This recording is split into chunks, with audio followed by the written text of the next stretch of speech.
मौलाना सरदार अहमद साहब रहमतुल्लाह अलैह के पास ना एक बूढ़ी अम्मा अपना बेटा छोड़ गई। तो हजरत साहब ने कुछ 2, 4, 5 महीने रखा। तो बाद में उसकी अम्मा को बुला के कहा कि भाई तू बेवा है, बेटा तेरा यतीम है, मैं नहीं चाहता कि इसका वक्त ज़ाया हो। ये पढ़ने वाला कोई नहीं, सारे नहीं भाई पढ़ने वाले होते। अब यहाँ उलमा बैठे हैं, मैं बेअदब भी ना हो जाऊँ। कुछ पूरे 8 साल लगा के भी आ जाते हैं, सनद भी उनके पास होती है। नाराज ना हो जाना, ये तो सब अच्छे लोग हैं। सनद होती है पर पता पुता कोई नहीं होता। ये आला हजरत ने लिखी है बात। सनद होती है, पूरी डिग्री होती है, उस पर कई लोगों के साइन भी होते हैं। तो बहुत सारे तालिब इल्म ऐसे होते हैं जो मदारस में कहते हैं मैं फाजल फलां हूँ, लेकिन कोई शय पास। तो मौलाना सरदार अहमद साहब मुहद्दिस आज़म पाकिस्तान रहमतुल्लाह अलैह उस बूढ़ी को कहने लगे तेरा बेटा कुंद देना है, पढ़ना पढ़ाना इसने कुछ भी नहीं, तो यतीम बच्चा है, कल को तो कहेगी कि मेरे बेटे ने वक्त ज़ाया किया तो वापस ले जा। बूढ़ी अम्मा रोने लग गई, कहने लगी मैं पढ़ाने तो नहीं लाई थी, मैं तो आपको रब का वली समझती हूँ, मैं तो नौकरी कराने लाई थी। नौकरी हजरत अनस बिन मालिक कहते हैं मेरी अम्मा भी हुजूर की बारगाह में दे गई थी। तो हुजूर की बारगाह में ये नहीं कहा था कि या रसूलल्लाह पढ़ा दें, हाँ हाँ मैं जिम्मेदारी से बात कर रहा हूँ। ये नहीं कहा था हुजूर मुजाहिद बना दें, ये थोड़ी कहा था कि या रसूल अल्लाह सल्लल्लाहु तआला अलैहि वसल्लम से मुफस्सिर मुहद्दिस मुहक्किक मुफ्ती बना दें। हजरत अनस की अम्मा कह गई थी सोनिया जब तक ये रहेगा ना आपकी नौकरी करेगा, ये घर के काम काज करेगा, ड्यूटी करेगा, हुजूर ये आपकी नौकरी करेगा। तो मेरे महबूब ने फिर दुआ कर दी, अल्लाह इसे बरकत अता फरमा। तुम समझता है खिदमत वाला खाली रह जाता है?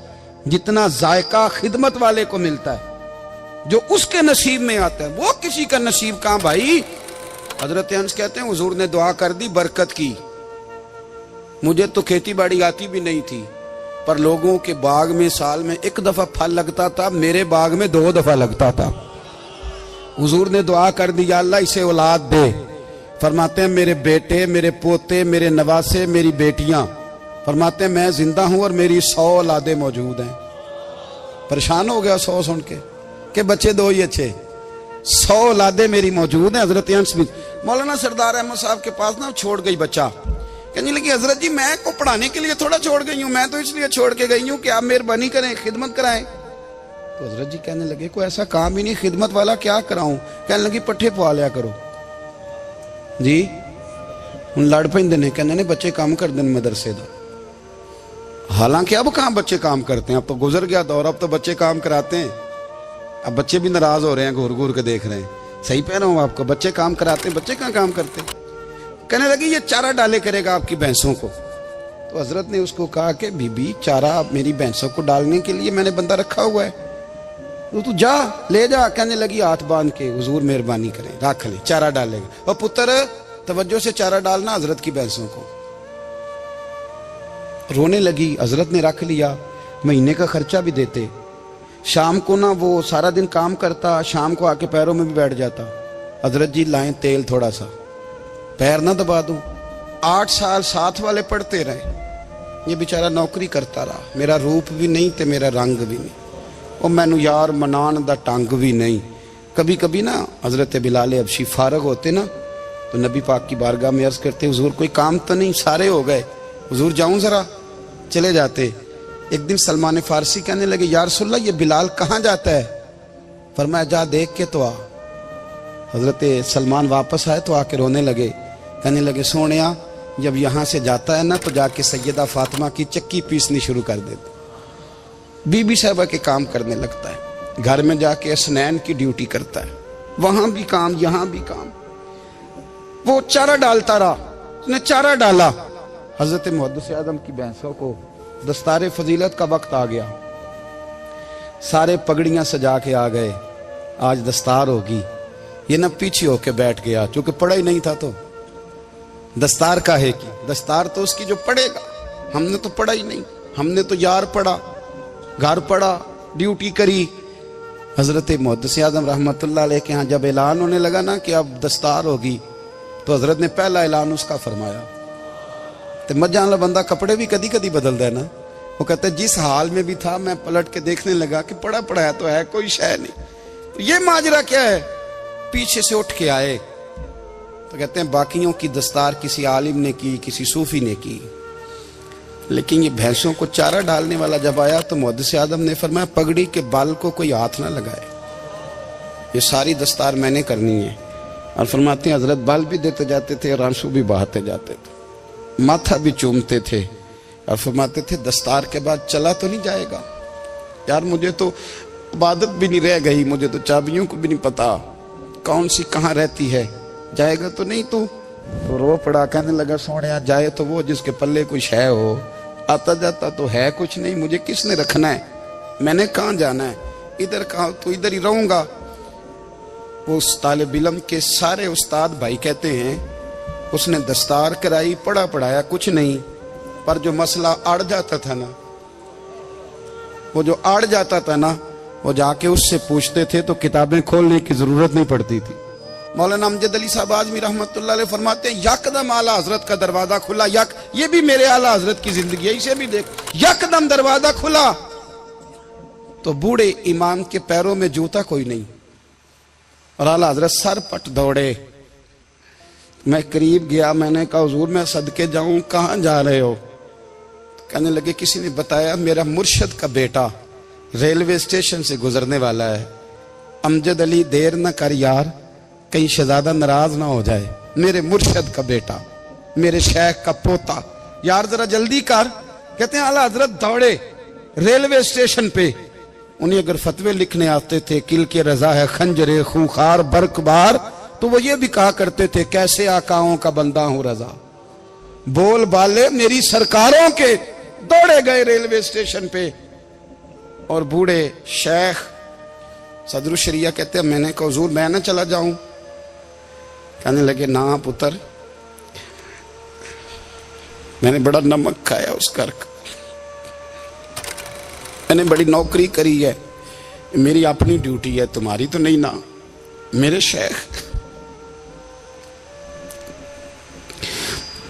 फरमाते रेलवे स्टेशन पे हजरत खड़े हैं तो एक मुसाफिर उतरता, उसके करीब जाते अदब से सलाम लेते तो कहते मारेरा शरीफ से तो नहीं कोई आया? कहते वो मुसाफिर गुजर जाता, दूसरा आता तो फिर करीब जाते, कहते वो उसके आस्थाने से तो नहीं आए, उधर से तो नहीं कोई आया। कहते सारे गुजर गए, जिन मुसाफिरों ने उतरना था उतर गए, ट्रेन चल पड़ी। तो मैंने कहा हुजूर किसी ने आपको गलत इत्तला दी थी, शहजादे तो आए नहीं। कहने लगे यार इत्तला गलत थी या ठीक थी, पर यहाँ तक आने का मजा बड़ा है। आप समझ सकते हैं आला हजरत के दो बेटे हैं, हुज्जतुल इस्लाम मौलाना हामिद रजा खान साहब और मुफ्ती आज़म आलम इस्लाम, दोनों शहजादे इतने बड़े शहजादे थे कि दोनों अपने अपने वक्त के सबसे बड़े मुफ्ती हुए। ये भी तो मेरे आला हजरत है ना, इसको भी तो जरा समझो ना। खुशकी और फिर खुशकी और फिर खुशकी। एक दिन पीर साहब ने कहा, नूरी मियाँ साहब, कि अहमद रजा यार वो भैंसें रखी हुई हैं तो उनको ना गीदड़ आके तंग करते हैं, तो दो कुत्ते मिल जाए ना कभी, तो चलो रात को पहरेदारी करेंगे, दो कुत्ते मिल जाएं। मैं अक्सर सोचता हूं कि आला हजरत तो आलिम थे, उनका कुत्तों से क्या लेना देना। हजरत जी आपने कुत्तों की बात करनी थी तो किसी दुनियादार से करते, दो कुत्ते मिल जाएं तो जरा जानवरों की देखभाल करेंगे। फरमाया हुजूर सवेरे ही आ जाएंगे। भाई आपका तो ये शुगर नहीं, तो आप कहां से लाएंगे? दिन चढ़ा तो दोनों बेटों के गले में रस्सियां डाली। आला हजरत को सिर्फ आप फतवे की रोशनी में देखते हैं, आपको उस शख्स के दर्द का नहीं पता, उसके जायके का नहीं पता, वो किस स्टेज का आदमी है, स्टेटस क्या है तरीकत में, शरीयत में, इश्क में। दोनों शहजादों के गलों में रस्सियां और पकड़ा हुआ है। तो नूरी मियाँ साहब कहते हैं मैं चारपाई पे बैठा था तो नीचे बिठाल दिए दोनों बच्चे, मैं उठ के खड़ा हो गया। मैंने कहा मौलाना ये क्या? कहने लगे हुजूर ड्यूटी भी करेंगे और रोटी भी नहीं मांगेंगे। जिन्हां तना विच इश्क न रचिया कुत्ते ना थी चंगे, मालक देकर राखी कर दे साबर भुखे नंगे। किधर गया ज़ौक़, किधर गया वो दर्द? और फिर जब बारी आई रसूलुल्लाह के प्यार की, जब बारी आई नबी पाक की मोहब्बत की, तो फिर फाजिल बरेलवी का कद अगर लिखने में कमाल है ना, तो महबूब के प्यार करने में भी कमाल है। उन्होंने ना सारी जिंदगी, यानी सारी जिंदगी ये कह के गुजार दी कि इश्क तेरे सदके जलने से छुटे सस्ते, जो आग बुझा देगी वो आग लगाई है। एक सैयद साहब थे, मकान बन रहा था आला हजरत का, तो सामने ना बिल्कुल लाइब्रेरी थी। तो जब मकान बन रहा होता है तो तब सारे मिस्त्री मजदूर अंदर ही होते हैं, तो सबका आना जाना था, सब लोग आते जाते थे बिला झिझक। तो वो सैयद साहब भी एक दिन आ गए, सामने लाइब्रेरी में मिले, फिर चले गए। कुछ दिनों के बाद घर मुकम्मल हो गया, अब औरतें भी आ गईं। तो शाह जी को पता नहीं था, वो पुराना ही माहौल समझ के ना, मौलाना जफरुद्दीन बिहारी कहते हैं पुराना ही माहौल समझ के तो अंदर आ गए। और जैसे ही अंदर दाखिल हुए, सामने घर की औरतें देखी, तो शाह जी माजरत माजरत माजरत करते परेशान हो गए। और फिर जब दोबारा पलटने लगे तो आला हजरत दौड़ के गए, हाथ चूमे, कहने लगे शाह जी आपको तो पता नहीं था, और आप मेहरबानी करें ये माजरत वाला लफ्ज वापस लें, ये मेरे घर की औरतें नहीं, ये तो सैयदों की बांदियां हैं, ये तो नौकरानियां हैं, तो आप मेहरबानी करें, ये अंदाज आपका जो है ये दुरुस्त नहीं, आप मेहरबानी पर अंदर आए। और फिर सारे खानदान को लेके पर्दे के पीछे खड़ा किया और कहने लगे शाह जी को गलती लग गई, उन्होंने हमसे माजरत की, अब हम सारे मिलके उनसे माजरत करेंगे, इसलिए कि ये रसूलुल्लाह का खानदान। यार थोड़ा बहुत दो चार लफ्ज जिस बंदे को आ जाए ना, दो चार लफ्ज, मैं जाती तौर पे ना, आपको पता है मैं तो नात खानों से तो हमारी बनती नहीं, बहुत सारे नात खान तो हमें वैसे ही नहीं। मैं कहता हूँ नात आने दे जाने का नाम नहीं, नात तो कलाम का नाम है।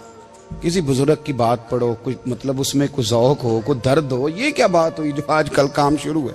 लेकिन आपको पता है हम नात खां की भी इज्जत करते हैं। मैं जिस नात खां से नात सुनता हूँ, मैं दिल की कल्ब की गहराई से उसका हया करता हूँ, मैं इकराम करता हूँ, अल्लाह जानता, मैं एहसास देता हूँ, इसलिए कि मैं समझता हूँ ये जब बोलता है ना तो मुझे मदीने वाले की याद आती है, ये नबी करीम की याद दिलाता है, तो इसका एहसास है। आला हजरत फाजिल बरेलवी रहमतुल्लाह ताला अलैह ने नबी करीम से मोहब्बत की और हुजूर सैयद आलम सल्लल्लाहु अलैहि वसल्लम से ताल्लुक रखने वाली हर शय से मोहब्बत की। उन्होंने अपने ज़ौक़ को कभी फीका नहीं पड़ने दिया। सारी जिंदगी रसूलुल्लाह सल्लल्लाहु अलैहि वसल्लम का प्यार। थोड़े दो चार लफ्ज मेरी तरह किसी शख्स को आ जाएं तो वो अदब अदाब के दायरों से निकल जाता है। वो हर चीज को किलो काल के जायके में रखता है। इसलिए मुल्ला रूमी फरमाया करते थे, सेठ आदमी हो ना, जेब में पैसे हो तो उसका पीर कोई नहीं होता। अगर कोई ओहदा मिल जाए, बंदा किसी दर्जे पे पहुंच जाए तो उस बंदे का भी मुर्शद है, और अगर चार लफ्ज पढ़ जाए तो अक्सर मेरी तरह के बंदे खलीफे होते हैं, मुरीद नहीं होते। नाराज तो नहीं हो गए आप लोग? मेरी तरह के लोग ना खलीफे होते हैं, बताते हैं 14 जगह का खलीफा हूं तो सवाल ये है कि गुलाम किसका है? मेरी खिलाफ थे। ओ खुदा के बंदे, गुलामी असल चीज है। आला हजरत फाजिल बरेलवी रहमतुल्लाह ताला अलैह ना लोगों से पूछते, जब कोई मदीने से आता, मक्के से आता, हज करके आता, तो पूछते मदीने गए थे? सदरुल शरिया रहमतुल्लाह अलैह फरमाते हैं किसी ने कान में आके कहा हुजूर वो मोची हज करके आया। पक्की बात है हुजूर? हाँ। फरमाया चलो चलें। हजरत जी वो लिखना नहीं? तो मैं आके देखते हैं। हजरत मेहमान, ओए आके देखते हैं। कहते दौड़ने लगे, वो जूते गांठ रहा था। जाके पूछा हज करके आए हो? कहा हाँ। मदीना शरीफ गए थे? वो जिस बंदे के पास लोग तारीखें लेने जाएं तो टाइम ना मिले, भाई आज मदीने गए थे? कहने लगा जी बड़ा करम किया सरकार ने, मैं तो 1.5 महीना रह के आया हूं। कहते हैं जुब्बा कहीं, पगड़ी कहीं, कलम कहीं, शागिर्द कहीं, मुरीद कहीं, और अंदर नहीं, हुजरे के अंदर छुप के किसी की तादीम नहीं, चौक में मोची जूते गांठने वाला दुनिया देख रही है। आला हजरत झुके और मोची के पैर चूमने शुरू कर दिए। लोग पकड़ दें, हुजूर ये क्या? वो भी पैर, कहने लगे पीछे हट जाओ। ये वो कदम है जो मेरे मुस्तफा करीम के दरे दौलत से होके आए। हरम की जमीन और कदम रख के चलना, अरे सर का मौका है वो जाने वाले। ये जायका, ये दर्द। तो आला हजरत ने ना ज़ौक़ वाली जिंदगी गुजारी, अदब वाली जिंदगी गुजारी, प्रेम वाला वक्त गुजारा, इश्क वाला वक्त गुजारा। हजरत बिलाल हबशी कभी सिपा सालार बने थे किसी जंग में, किसी सूबे के गवर्नर बने हो? बोलो तो सही यार। उनका तारुफ क्या था? नबी करीम के गुलाम। हुजूर के ना जो जाती मामलात थे ना, 20 अंसारी नौजवान थे जो हर वक्त नबी पाक के पास खड़े रहते थे कि हुजूर को हुक्म करें। 20 और 34 से लेकर 40 तक गुलाम हर वक्त हुजूर की बारगाह में रहते। हजरत बिलाल हुजूर के जाती मामलात की खिदमत करते थे। कोई ऐसी वो जो तबलीग की या दावत की या जंग की या जिहाद की कोई ड्यूटी नहीं वो करते थे, जाती खिदमत सरकार की। हजरत उमर फारूक वो शख्स हैं कि जिन्होंने कभी किसी बंदे को खातर में नहीं लाए वो, लेकिन जब हजरत बिलाल आते थे ना तो जनाब उमर उठ के खड़े होते थे, कुर्सी छोड़ते थे और फिर एक नारा लगाते थे, कहते थे या बिलाल अंता सैयदुना, बिलाल तू हमारा सरदार है यार, तू हमारा। यानी इश्क का ज़ौक पूरा करना उन्हें भी आता था। इसलिए मेरा मशवरा है, मेरी राय है, और जो मेरा हुक्म मानने वाले हैं उनके लिए मेरा हुक्म है कि ज़ौक ना कभी भी खराब करना, कभी भी ना ज़ौक ना खराब करना, अपना लुत्फ। मैंने कई दफ़ा, मैं पहली दफ़ा मदीना शरीफ हाजिर हुआ तो एक बाबा जी मेरे आगे आगे थे, तो उनको ना धक्के मार रहा था। वो सामने खड़े होते हैं ना, अल्लाह खैर फरमाए, अपनी अपनी ड्यूटी है ना, उनकी भी एक ड्यूटी है ना जी। तो वो धक्के मार रहा था तो बाबा उसे कह रहा था तेरी खैर होवे पहरेदारा, रोजे दी जाली चुम लैन दे। उन्हें फिर धक्का मारिया तो फिर उन्हें कहता तेरी खैर होवे पहरेदारा। मैंने, वो बिल्कुल अनपढ़ बाबा जी थे पर मुझे उन्होंने बहुत बड़ी बात समझा दी, मैंने उनसे बड़ा सीखा, मिंबर पे जिक्र कर रहा हूं। वो तीसरी दफा फिर धक्का मारा, तेरी खैर होवे पहरेदारा, रोजे दी जाली। तो बाबा जी बाहर निकल आए तो मैं भी पीछे निकल आया। तो मैंने कहा बाबा जी यहाँ कुछ इन्होंने बांग्लादेशी और हिंदुस्तानी भी रखे हुए हैं, पर ये तो अरबी था खालस। ਉਹਨੂੰ ਕਦੋਂ ਤੁਹਾਡੀ ਵੀ ਸਮਝ ਆਉਂਦੀ ਸੀ? ਤੁਸੀਂ ਪੰਜਾਬੀ ਦਾ ਸ਼ੇਰ ਸੁਣਾਈ ਜਾ ਰਹੇ ਹੋ। ਕਹਿੰਦੇ ਪੁੱਤਰ ਮੈਨੂੰ ਵੀ ਪਤਾ ਹੈ ਉਹਨੂੰ ਨਹੀਂ ਸਮਝ ਆ ਰਹੀ, ਪਰ ਮੈਂ ਤੇ ਆਪਣਾ ਰਾਂਝਾ ਪੈ ਰਾਜ਼ੀ ਕਰਦਾ ਸਾਂ। ਮੈਨੂੰ ਪਤਾ ਹੈ ਉਹਨੂੰ ਕੱਖ, ਉਹ ਯਾਰ ਅਸੀਂ ਰਾਂਝਾ ਵੀ ਤੇ ਰਾਜ਼ੀ ਕਰਨਾ ਹੈ ਕਿ नहीं? ये सारी जिंदगी कीलो काल के झगड़े में पड़े रहना है। ऐ इश्क तेरे सदके जलने से छुटे सस्ते, जो आग बुझा देगी वो। और एक जगह पे आला हजरत कहते हैं जान दे दी वादा दीदार पर, हमने जान दे दी। हाँ, खाली उसने